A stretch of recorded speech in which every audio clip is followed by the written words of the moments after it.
penyakit dan kematian.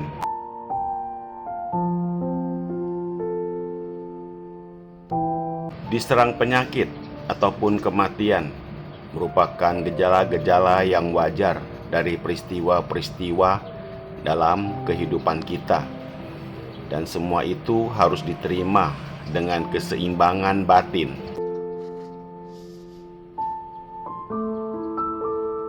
Menurut teori ilmu jiwa modern, tekanan mental yang berat dan hebat disebabkan oleh penolakan kita untuk menghadapi dan menerima kenyataan-kenyataan hidup.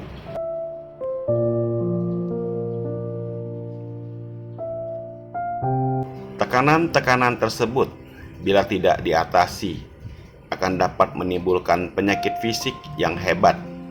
Dan apabila kita membiarkan perasaan cemas dan sedih yang tidak pada tempatnya dalam menghadapi suatu masalah, malah akan dapat memperburuk keadaan.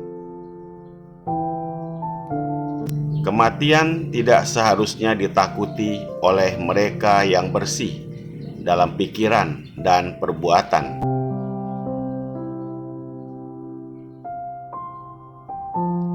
Kita hanya merupakan bagian kehidupan dari alam semesta. Oleh karena itu, pada hakikatnya, tidak ada suatu pribadi individu yang meninggal dunia. Yang muncul dari perbuatan jahat di masa lampau dapat mengikuti kita pada kelahiran kita yang berikutnya, dan menyebabkan kita harus memikul penderitaan akibat karma pada kehidupan yang lalu.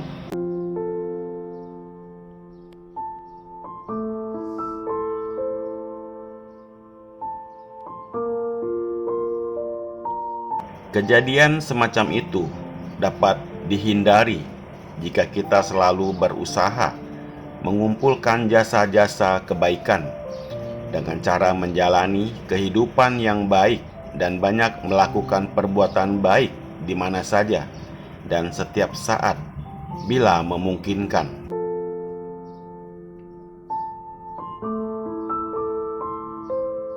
Dengan melakukan hal itu, kita dapat menghadapi masa depan tanpa rasa takut dan penuh keyakinan. Kita harus berani menghadapi dan menerima kenyataan sesuai dengan ajaran Sang Buddha bahwa tidak ada juru selamat yang dapat diserahkan untuk memikul beban kita agar terbebas dari akibat perbuatan jahat yang pernah kita lakukan.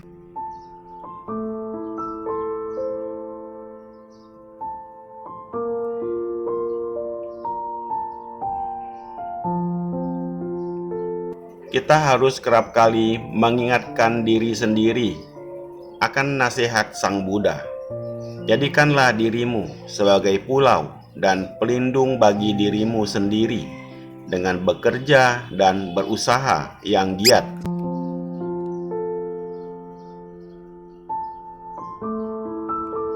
Umat Buddha tidak seharusnya tenggelam di dalam ratap tangis dan kesedihan yang hebat dalam menghadapi kematian dari sanak saudara, keluarga, ataupun teman-teman mereka, karena roda kehidupan terus berputar tanpa hentinya.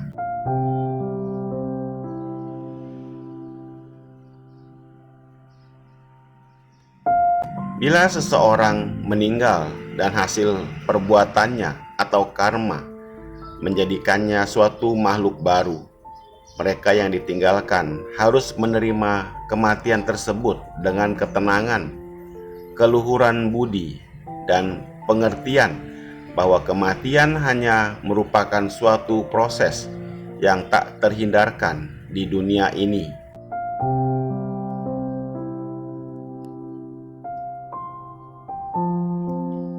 Hal ini merupakan sesuatu yang pasti terjadi di alam semesta.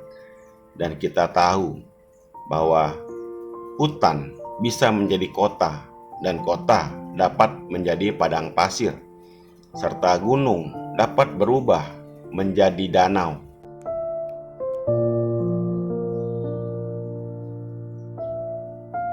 Ketidakpastian terdapat di mana-mana, namun hanya ada satu hal yang pasti, yakni kematian, dan semua hal lain hanyalah bersifat sementara.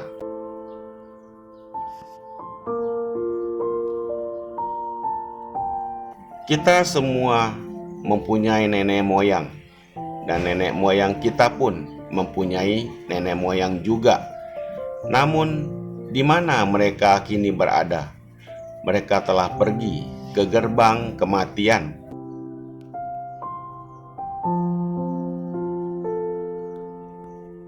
Janganlah menganggap bahwa pandangan pesimis terhadap kehidupan yang dimunculkan di sini merupakan pandangan yang paling sesuai dengan kenyataan dari semua kenyataan.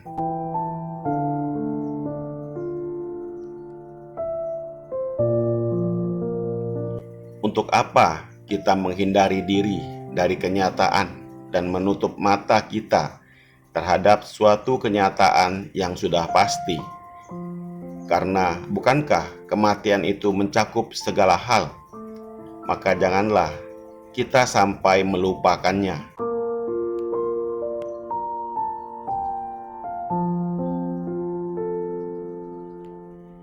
Peranan kematian adalah untuk menyadarkan setiap manusia akan akhir kehidupannya, bahwa betapa tinggi pun tempatnya, apapun bantuan teknologi ataupun ilmu kedokteran yang dimilikinya, pada akhirnya tetap harus mengalami hal yang sama. Apakah di dalam kubur ataupun menjadi segenggam debu.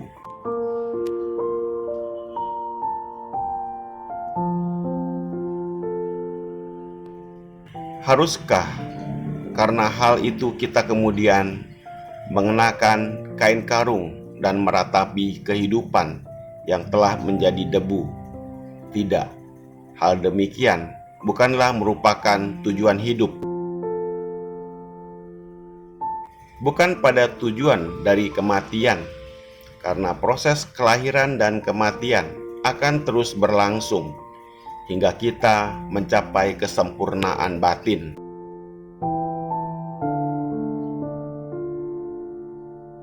Semoga bermanfaat. Terima kasih.